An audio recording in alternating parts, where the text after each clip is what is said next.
Nice to virtually meet you all. So, yeah, I'm Laura. I am Associate Director for HSE Recruitment and Executive Network Group. And as we mentioned, I'm here to you today to talk to you about diversity and the impact that that can have on risk. So, diversity and inclusion is a subject that is very, very close to my heart. You know, I'm a woman in industry. I'm also someone that has a non-visible disability.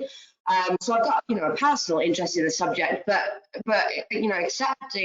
outside of that, I'm also involved in the Women in Safety group. We do quite a lot with them. I sit on the communications committee for One Wish, which is the global coalition of women in safety groups.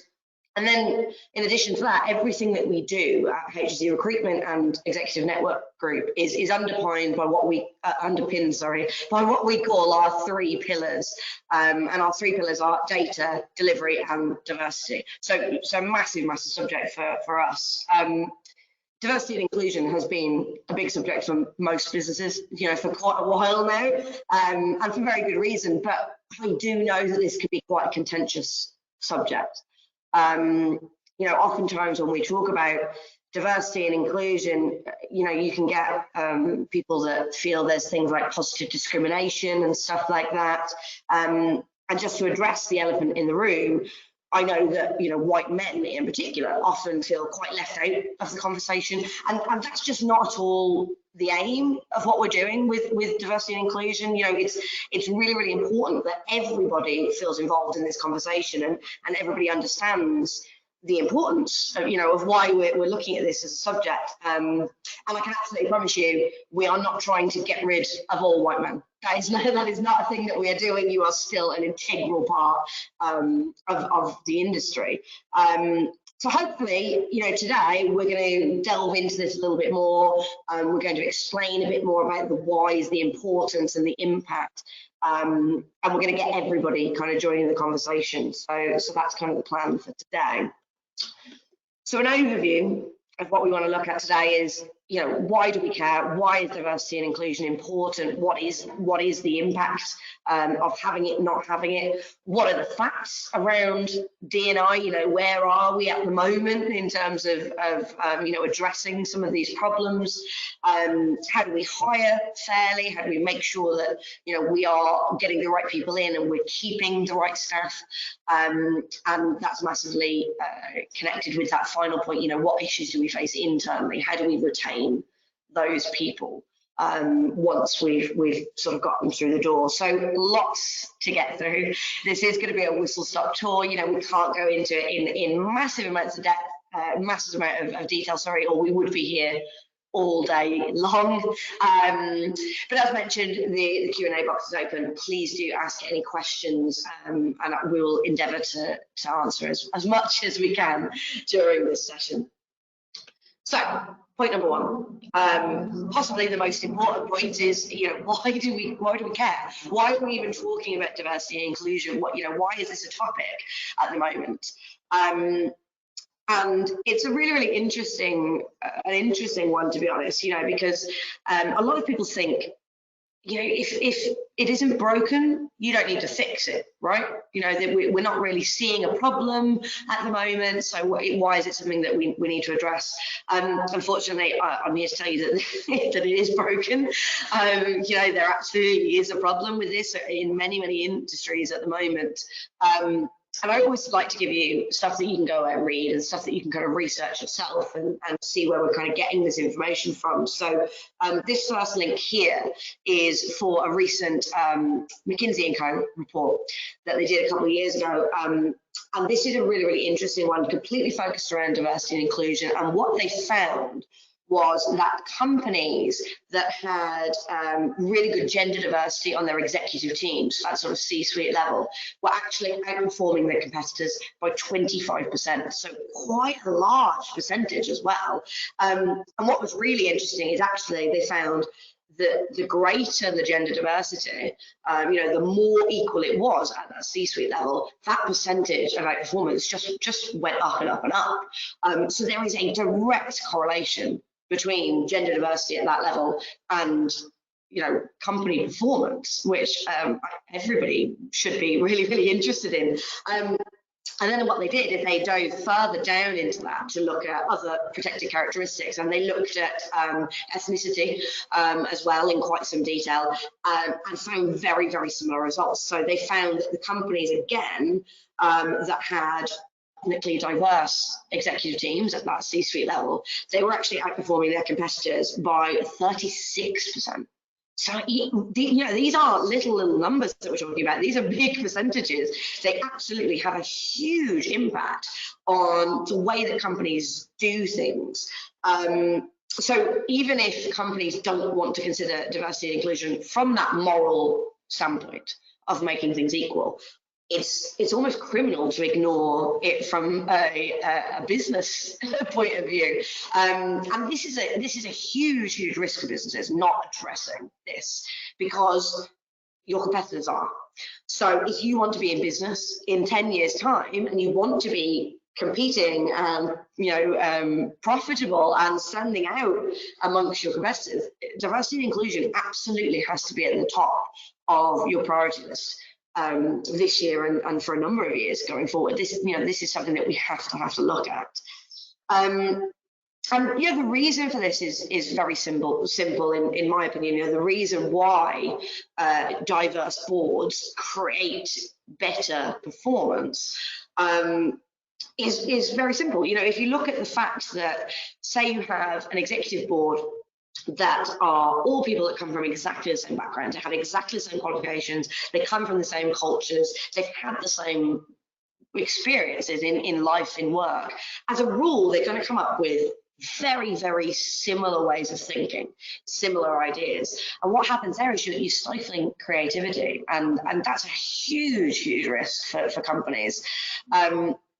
If you are, for example, a company that wants to, let's say, expand into Latin America, and you don't have any Latin American representation at that senior level, you're missing a trick. You're really opening yourself up to quite a lot of risk in terms of not understanding the culture, not understanding how things need to be marketed, not understanding the need of that demographic.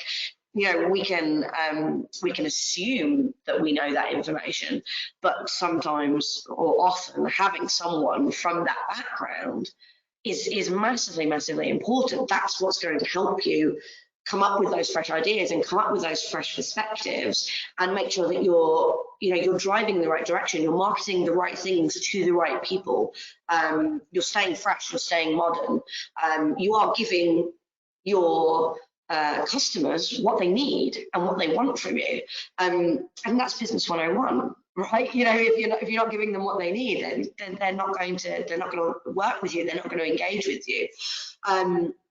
So I think that, to me, like we said, even if you take out the morality aspect, you take out the fact that just rightly it should be more equal in the workplace, if you look at it from a competitive standpoint and a commercial business point of view, this is something that we have to do to stay in business, to stay competitive, to stay ahead of your competition.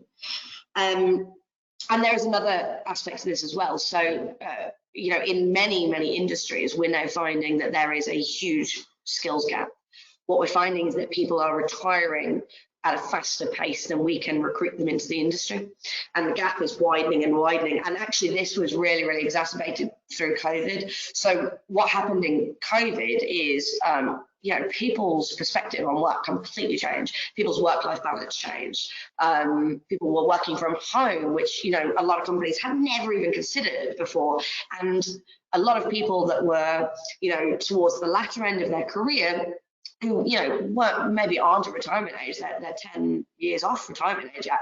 What happened is they went through that COVID period, and they've seen the work-life balance difference. They've seen the benefits of being home with family and things like that, and it's changed their perspectives. So we're finding that people are retiring earlier.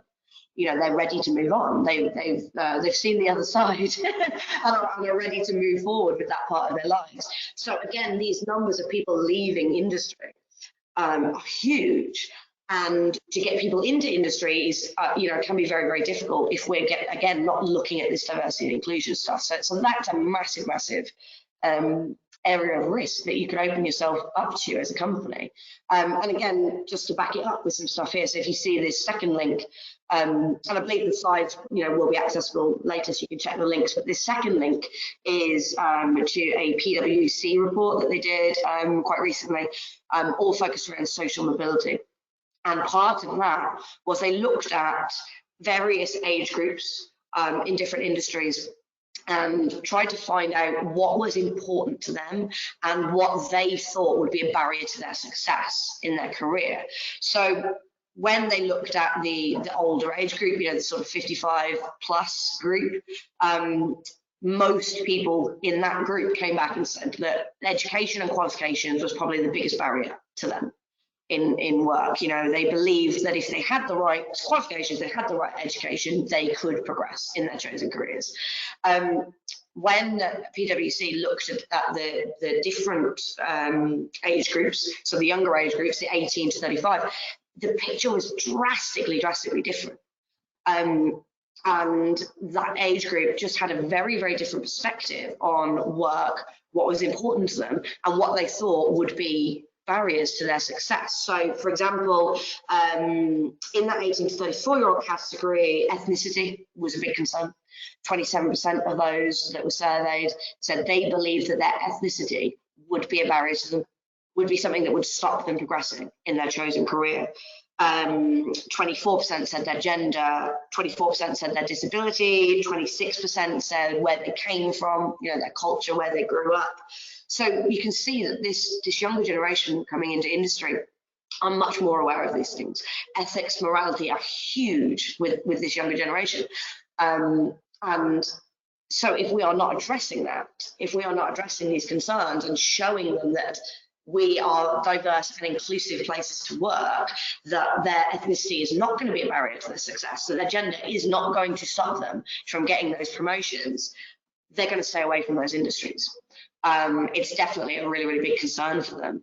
And as we said, we need those perspectives, we need those fresh ideas, we need people from different walks of life in order for us to be successful as companies, in order for us to outperform our competitors, backed up by the percentages in the McKinsey report.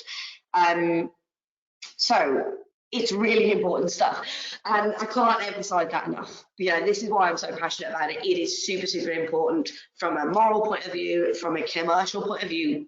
I'm just going to say it one more time. You cannot ignore this anymore. This is something that we absolutely have to address. So that goes some way, hopefully, to start off explaining to you, why do we care? Why are we interested in diversity and inclusion?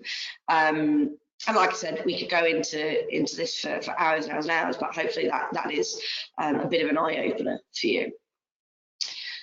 But secondly, I wanted to look at genuine facts, right? Because to me, if you want to understand where we need to go with diversity and inclusion and what the journey is going to be, we need to know where we are.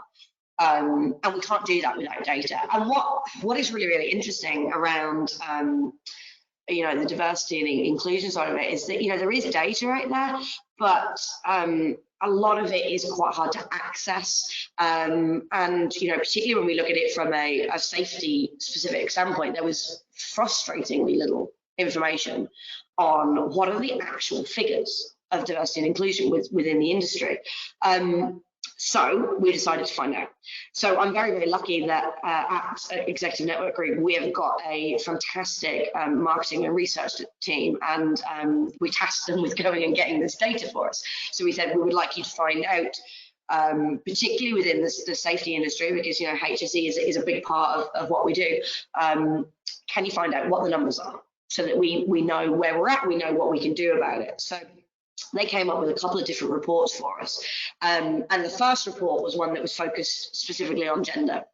So this was on gender diversity within the safety industry. We've got a really good network for this sort of research. So this went out to 500 senior professionals within the safety industry that we network with and market to all the time. And we asked them a couple of key things.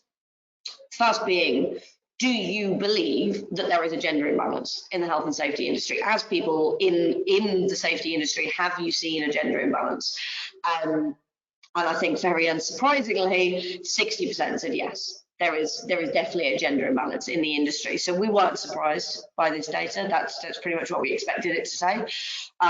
You know, this backs up anecdotally what we see recruiting into that industry all the time, and it backs up, you know, the sort of people that we network with and the people that we know within the industry. So it's not really a massive surprise there. And then secondly, we asked, okay, well, what about when it comes to a senior level? You know, not just looking at safety in general, but when we're looking at senior level within the industry, do you think that there's a fair level of female representation at that level? Which was interesting, quite interesting, I think, the information that came back here. So it was about 18% that said, yeah, it's fine, no problems, pretty low number.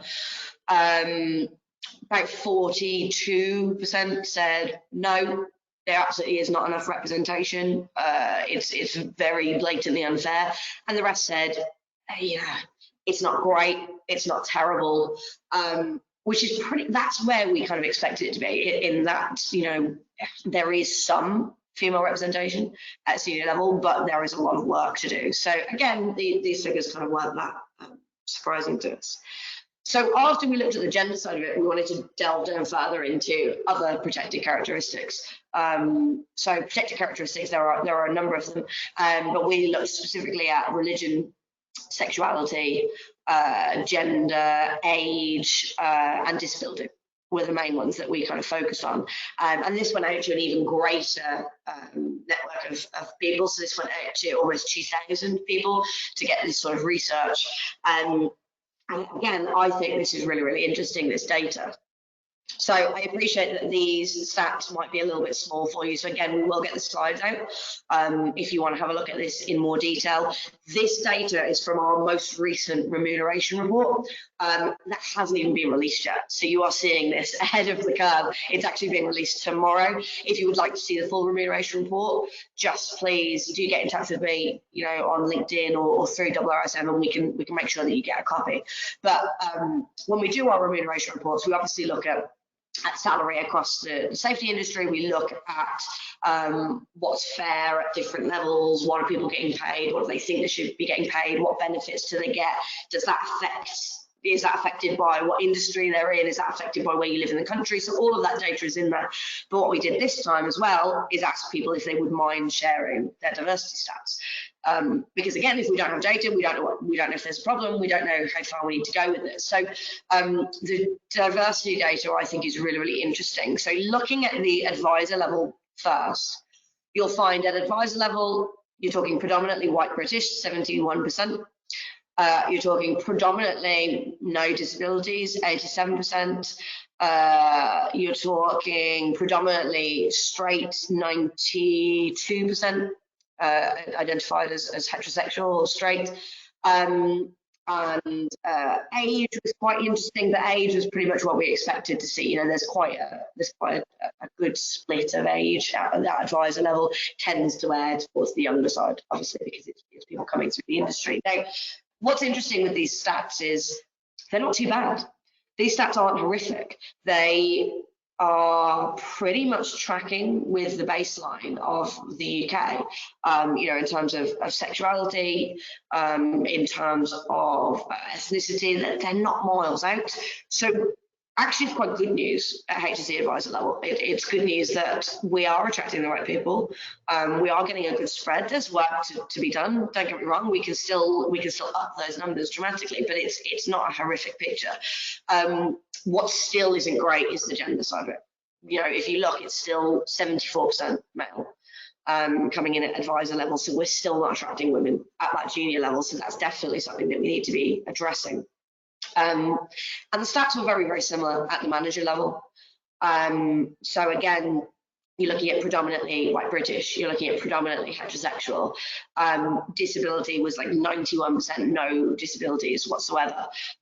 So that's a huge number. Disability is one that people often forget in terms of diversity and inclusion, but is a massive one. As I said at the start, you know, I personally have a non-visible disability, and it is something that you know, I do need sort of allowances for in work, and do need certain things to be changed to help me.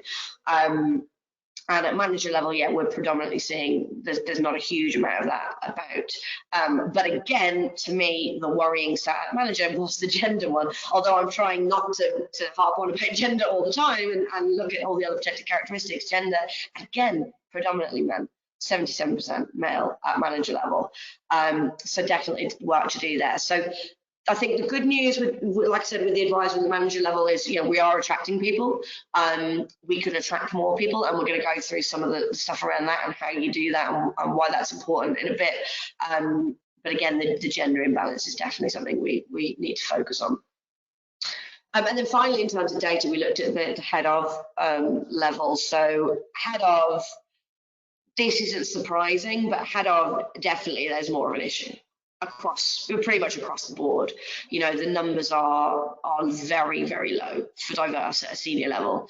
And as we discussed when we were talking about why do we care about diversity and inclusion, at a senior level, it's massively, massively important. It's a huge, huge risk for your business if you do not have board and C-suite level professionals that are representing the UK and the globe. That's a huge, huge risk.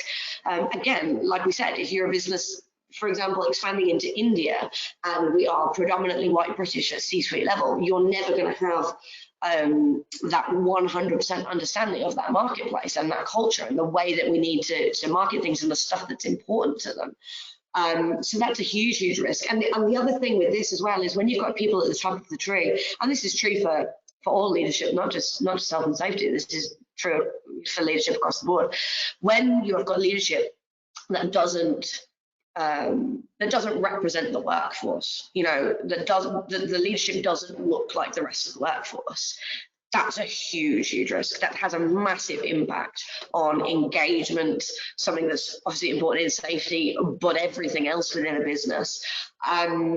And it's very, very difficult then to kind of promote within the ranks. People like to see people that look like themselves. They like to know that there's somewhere for them to go. And like we said, with that PwC report, particularly with these younger people, they want to know that their ethnicity, their disability, their sexuality is not a barrier to success for them.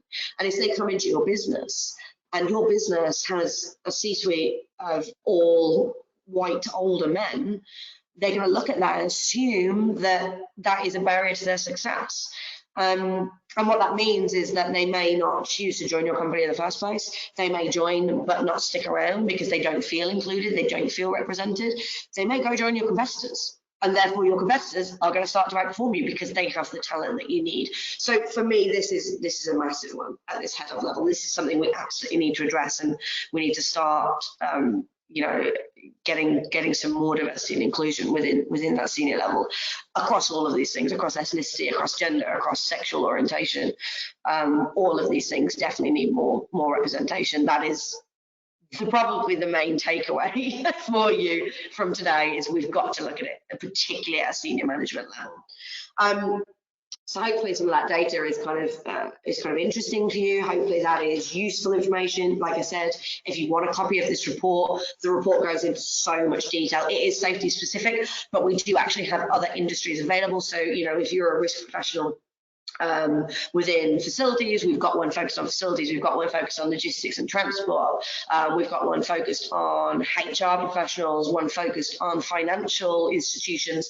So just let us know if there is something that you would like some more data on, and we probably have got that information for you, so do kind of get in touch. So this is where we're at. We know that we know why we should care. We know what the facts are. The next point is, okay, we're convinced. We understand the impact of not hiring diversity. We understand the impact of not promoting to senior management level. How do we get these people? How do we hire fairly? Are we doing the right things? Are we doing something wrong? Is that why we're not attracting people?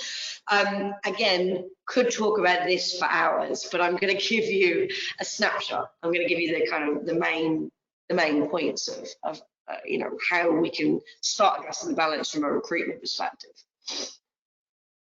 lots of different things we can do. Blind hiring is a really interesting one, and you can come at it from a couple of different angles. So blind hiring can mean, identifying information away from CVs. So I know HS2 a few years ago did a project based around this, where they took identifying information such as names, locations, qualification level, all that stuff off of CVs, and then they did a project where they got rid of CVs altogether, and they just got people to apply by answering sort of competency stuff, so that there was no unconscious bias in their hiring process. And unconscious bias is an interesting one, because obviously it's unconscious. You don't know if your company has unconscious bias or not. It's very, very difficult to identify. So this was a really good way of taking that bias out of the process. You can tell a lot from a person's CV. If someone sends you their CV, you can usually tell, things like where they grew up. If you look at their schooling, you can kind of tell the areas they've lived in. You can identify cultures. Names are sometimes a dead giveaway. You can figure out people's ages by how far the CV goes back. There are loads of things that could trigger that unconscious bias within your hiring department. So this is one way around it, is to do blind hiring and just take the identifying characteristics out of it, or take the CVs out of it entirely. Just look at competencies. And that has been proven in a number of projects to work. So that's one way. One thing that we did is actually go the exact opposite with this, and rather than blind hiring, do the most open hiring, and we started doing video interviews as part of our process. So what that meant was we would look for a safety professional or a HR professional or whatever it was for our clients, and as part of that process, once we'd interviewed the candidates and we'd identified that they were suitable, we would get them to do a short video clip talking about their suitability, talking about their competencies, and we would show those videos to the hiring manager. Now, you would think that this would be dangerous, because it's very identifiable then. Certain things like their age, their sex, their ethnicity, all of these things can be quite identifiable.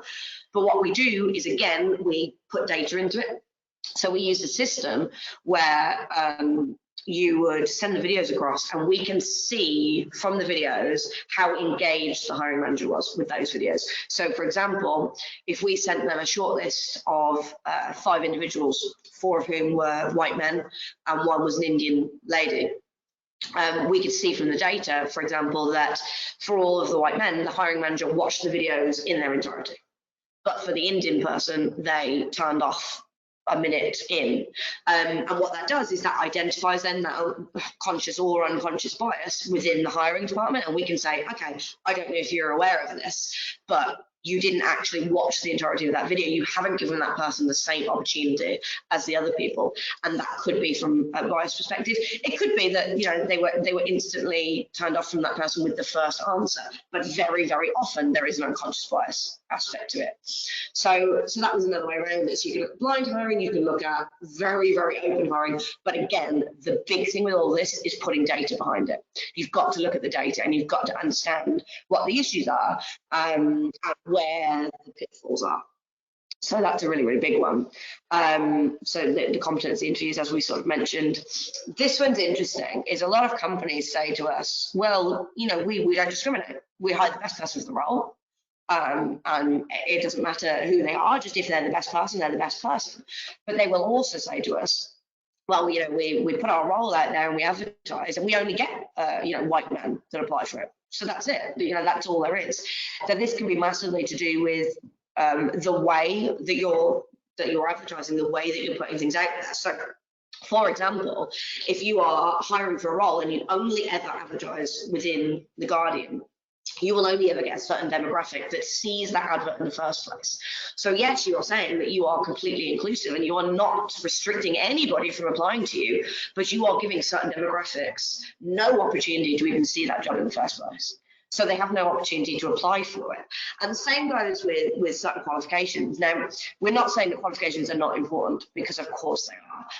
You absolutely have to have people that are qualified for the role when you are recruiting. But certain things, like when we're working with particular clients and they're asking for a very specific engineering degree from a very specific university or something like that, which does happen, what we can do is with data is show them the reason they are not getting certain demographics applying is because that demographic goes a different educational route. They may do a slightly different degree. They may go to, different universities rather than the red brick. There are reasons behind this sort of thing. And again, giving them that data means we can give them the option of addressing it and figuring out, okay, well, if we do want to increase our diversity, then we have to go about this a different way. We need to advertise in different areas. We need to be more fluid in backgrounds that we will accept, that sort of thing. So again, could talk about this for hours, obviously, because recruitment is what I do. Reach out if you have any questions, please. But there are lots of things we can do. But for me, these are kind of the main ones, is look at blind hiring, look at video interviews, look at competency applications rather than competency interviews. So, people don't send you a CV, they answer questions on their ability to do the role. Look at the where you hire, look at how you hire, look at, are you including the right people, qualifications, background, that sort of thing. So yeah, these are the three kind of main points for you when it comes to making sure that you're hiring fairly. And then the final point that I kind of wanted to look at as well is issues that you face internally. So this is a big one from the inclusion point of view. So when you're talking diversity, you can't just talk diversity. Diversity and inclusion is it comes as a pair. And inclusion for me is probably the more important of the two, because it's all very well and good understanding that not having diverse workforces and not having diverse management is a massive risk for the business, and then addressing your hiring policies and making sure that you hire the right people. But if you don't have an inclusive environment, these people will not stay around. They won't feel welcome, they won't feel engaged. Like we said, even if you are recruiting great diverse talent at a junior level, but they don't see themselves represented at a senior level and they don't feel that they have that progression, they will not stick around. So inclusion is going to be a massive impact for you. So culture here is huge. Culture is a massive thing. And culture has to come from leadership, with this sort of stuff. The interesting thing with diversity and inclusion, there's a lot that goes into it. I included this because I thought this diagram was quite interesting when you're looking at culture and what creates that sense of belonging, what makes someone feel like they are a genuine part of the team.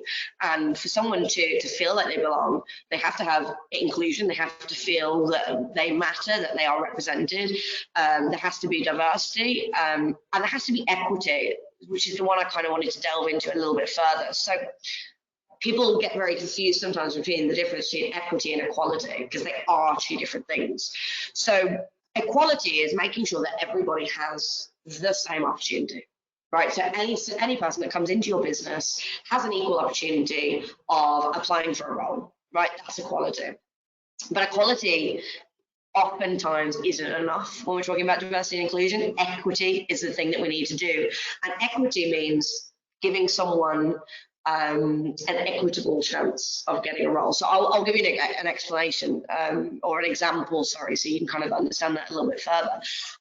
If you have a role, for example, for a sales manager that you're trying to recruit for, and this sales role requires someone to be on the road, 5 days a week, going out and meeting clients, that is going to stop certain people from applying for that role. That is going to mean that certain people just cannot even consider it as their next step. For example, single mothers who may not be able to be on the road that often. Carers, that absolutely have to be at home certain times or have certain responsibilities, cannot apply for that role. People from lower socioeconomic backgrounds may not be able to apply for that role because they don't have access to a vehicle. There are loads and loads of things that would stop that person from having an equal chance of getting that role. Now, the good thing here is that COVID has actually helped us a little bit with this. This has kind of equaled the playing field a bit. So COVID changed the way that we work forever. Everybody knows this. It absolutely got companies to think differently about how they're doing stuff. And I include the sales manager example because it's a very relevant one, and one that we dealt with ourselves. HC Recruitment and Executive Network Group, we're recruitment, we're sales, that is what we do. We always are out client facing. You have to be on the road, you've got to be out there, you've got to be meeting your clients and building relationships, which is still true. You know, that absolutely still is true. But COVID made us think differently about how we were doing that. So, for example, before COVID, in our office, everybody was in 5 days a week. That was non-negotiable. You have to work in the office or be at a client site. That was it. There was no way, absolutely no way, we thought that you could do sales or recruitment from home. No way at all. And then we had to for 2 years. And what we found in those 2 years is actually we gave our people much more freedom. We've changed our culture entirely off the back of this to a culture of freedom. That is what we know.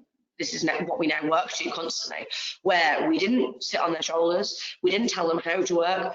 We actually took away KPIs and targets so that there are no restrictions on you. You just go and do the best job that you could possibly do during COVID. And everyone flourished, massively flourished, and did fantastically well at their roles. And so when we brought people back, why would we change that? Why would we go back to this old model? So what we've done is we've got flexible working. You work the hours that work for you. We've got work from home. You know, you work where and when you feel is necessary. We changed a huge amount of what we do. The targets and KPIs still don't exist. We still don't put those numbers on our people. So again, this is obviously a very sales specific example, but it goes some way to show you that that has now helped us address some of the equity problems within the business, because we have been able to hire different people from different backgrounds who maybe would not have been able to be in the office 9 to 5 Monday to Friday. You know, that's a really, really big one. And that's definitely something we've seen in the safety industry as well. You know, since COVID, our safety, our HR, our operations managers roles, all of the stuff that we're doing in our various different brands under Executive Network Group, the shortlists are more diverse now because we can include people. And that's because clients are more open to ways of doing things. So we've definitely seen an increase from the gender side of things, which is great. You know, there are people that, or women that have been able to rejoin the workforce. There are women that have been able to consider new roles because there's flexible working involved. You know, they can work the hours around the school and all these sorts of things are what makes for an equitable environment. Another big thing on the equitable side of it is looking at things like paternity and maternity leave, and trying to equalise that. That's one we could talk about for a really, really long time, but just in short, having equal paternity and maternity pay spreads the responsibility. And what that means is not only do fathers get to be more involved, but it means that the responsibility is not always all on the mother's shoulders, because, you know, it often has been for a very long time where if the child is sick, the mother gets called out of work, or it's them that kind of have that responsibility, and that affects you from a job perspective. It does affect your progression. It does stop you from climbing that ladder. And when you kind of equalise that paternity and maternity leave, it lets fathers be more included from the beginning, which is great for them, and it helps equalise that further down the line. And countries that have done this, you know, a lot of the Nordics, this is a big thing for them, have seen their happiness levels rise. You know, they measure things on the happiness index, and their happiness levels are significantly better.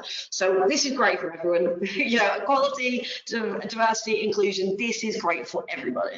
You know, no matter who you are, it's something that we absolutely should be looking at. So you've probably heard enough from me now, but we'll just give you a bit of a sort of conclusion over the stuff that we kind of talked about.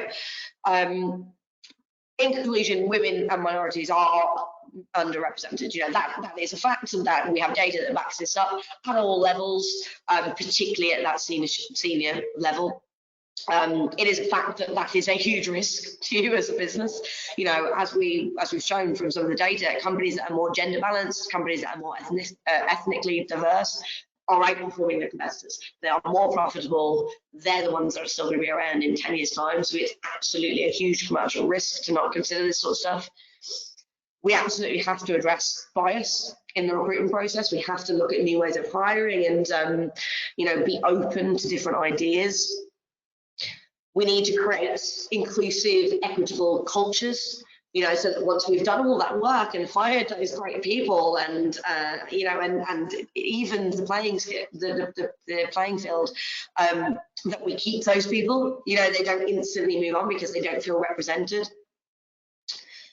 And then just a final personal one from me, I think we all need to kind of stand up and be counted from this in, in whatever industry, if you're in the safety industry or whatever it is that you do.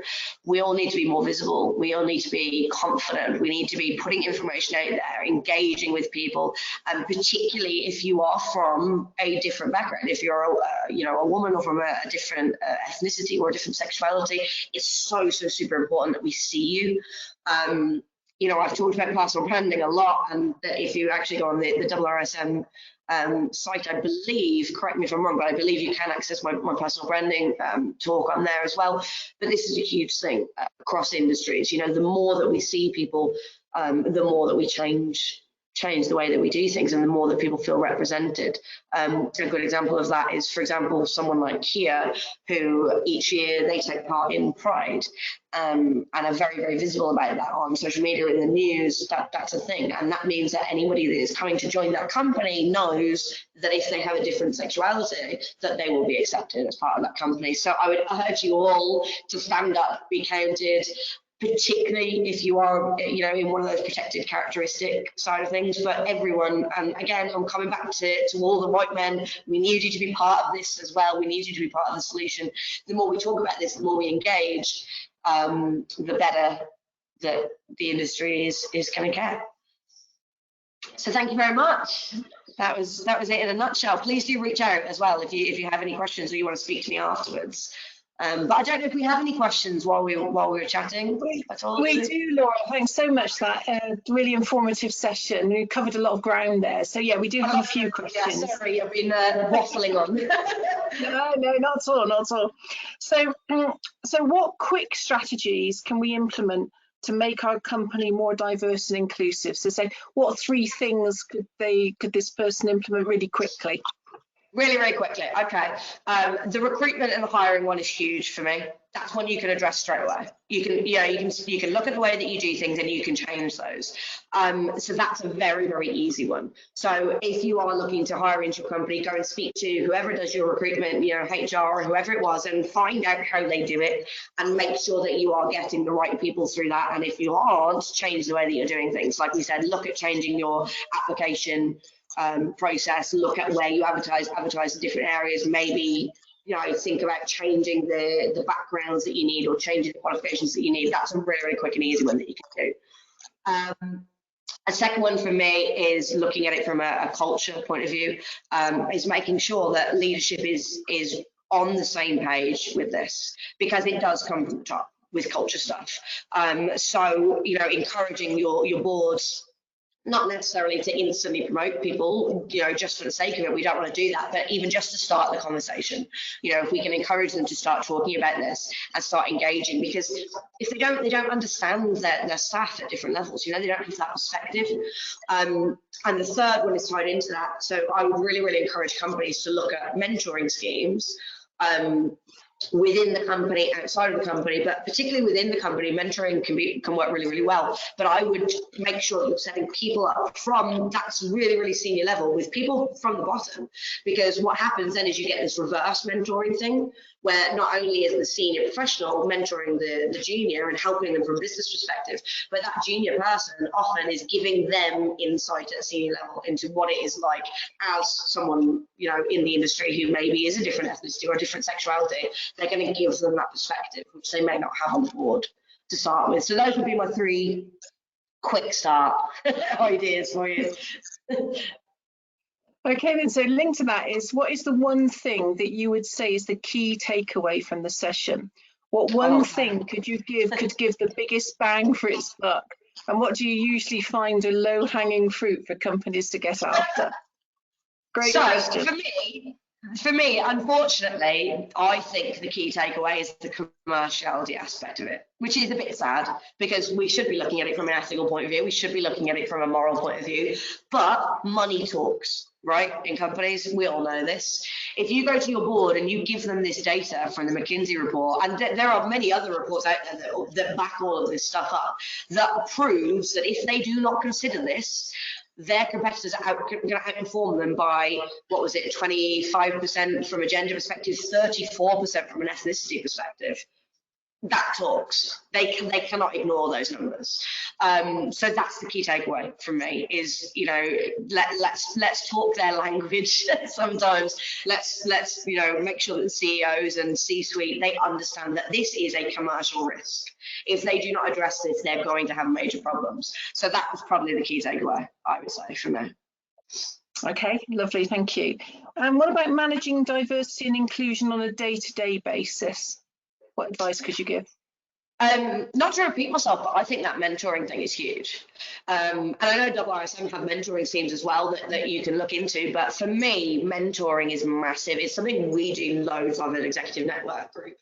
And that really, really helps from a diversity and inclusion perspective, because like I said, when you've got two people that are maybe from very, very different walks of life, who have very different perspectives on things, and they're working together to support each other, that opens that dialogue, that starts that conversation, and it gets people thinking differently about stuff. So for me, you know, I manage a team, and I have people under me that manage other teams. That's something we really, really impress on them, is that mentoring. You know, nobody is too small in your business to be important. And I often think that, you know, having, like I said, the CEO spending one-on-one time with the junior that's just come through the door is massively beneficial both ways. So yeah, mentoring, I think, for that one. Okay, lovely, thank you. And so this person has stated that they've got an employee that says they don't feel included. Okay. What advice might you give this person? This is a very interesting one. Now, there are many companies out there that can probably help you with this sort of stuff. That my first thing would be, probably I would go and try and speak to consultancies or people that specialize in you know, mental health, who specialize in diversity. You know, there are companies out there that do this sort of thing. But the main thing is you need to find out why. You know, what is it that makes this person not feel included? So, for example, what we do is we have very, very regular engagement with our staff, where we send out, we call them Thrive studies, and these go out, you know, once a month. They go out to everyone and they ask them to rate different things, you know, it's like inclusivity. So where do you feel included from a management perspective? Do you feel like you could go and speak to your manager about a particular topic?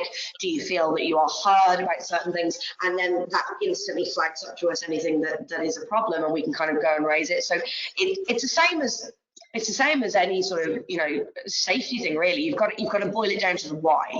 What is it that makes them not feel included? And without having that information, I think it's quite difficult to maybe direct you on how to fix that problem. But I would absolutely be spending one-on-one time with that person and trying to dig down into the whys. And then if you do that, do reach out, and I'll maybe try and direct you to someone that can help you address those whys. Okay, thank you. And somebody's got a question about diversity of thinking. Okay. So how do they go about recruiting different thinkers, so the new people that they're bringing into the company don't all think the same, so they've got that way of really sort of challenging others in order to move forward? So the big one is the one that we've talked a lot about, is, you know, if you hire diverse people, you're going to get diverse thinking. That's a massive one. But hiring diverse people doesn't have to just be about protected characteristics. So a big one that we find, particularly in the safety industry, for example, is that people are very, very pigeonholed by the industry that they work in. So we will get clients that are food manufacturing, for example, and they will only hire someone who has previously worked within food manufacturing. That's closing off that diverse thinking. You know, I understand why that is a big thing for companies, because it's easier to hire someone that has been in that industry before and who explicitly understands it. But sometimes taking someone from a very different perspective is going to give you that diverse thinking. You know, they're going to come in and they're going to look at things differently. They're not going to accept that that's just the way things are in manufacturing. You know, they're going to go in and say, well, why do we do this? Why do we do that way? And what if we did this way? So that's a big one for me. I would also encourage you as professionals to reach out to people in other industries. So what we've seen previously, for example, is someone that we know in our network was a safety professional within the nuclear industry, and he invited people to come to his site and critique what they were doing from outside of industry. So safety professionals from manufacturing, from construction, from all different walks of life, to come in, walk around, and give him critiques and see if there's anything that they notice, because they're going to have that different perspective. They're going to see things slightly differently. They won't understand why stuff is done that way, so they're going to question it. So that's a big one. You know, like I said, the big thing is hiring diversity, you know, in terms of protected characteristics, but hire diversity in terms of industry as well. That's massively going to increase your thinking. And then obviously for the potential employee, it's making sure that those transferable skills are very explicit in any application that they make. 100%, yeah. But again, that's one of the things that really helps with those blind interviews. If you take an interview down, or sorry, not even an interview, an application. If you take an application down to blind hiring, where you're not looking at someone's CV, you're not looking at what experience they've got or what industry they're from, what you're doing is asking them competency questions as part of the application process. You know, can you tell me a time where you've dealt with this situation? And they'll give you an answer, and that could be a really great answer that you would never have heard because you would have discounted their CV because they don't work in your industry. So yeah, so stuff like that, or basically everything that we're talking about today. Do all of it and it'll be grand. That's lovely. Thanks ever so much, Laura. I think that we haven't got any more questions. I'm just checking. No, we don't. So I think we'll leave it there for today. So thank you, Laura, for sharing your knowledge with us again. Thank you to everyone else that's joined us today. The recording will be on the IIRSM Resource Hub, hopefully later today, along with Laura's other presentations that she's given us over the last few months. So you'll be able to recap and catch up on anything. Laura, you said you'd be very kindly willing to share the presentation, so I will get that out to everybody as well, so you can keep the links. So we'll end the webinar here. Have a lovely rest of your day, and we hope to see you very soon at another IIRSM webinar. Thanks ever so much. Bye-bye.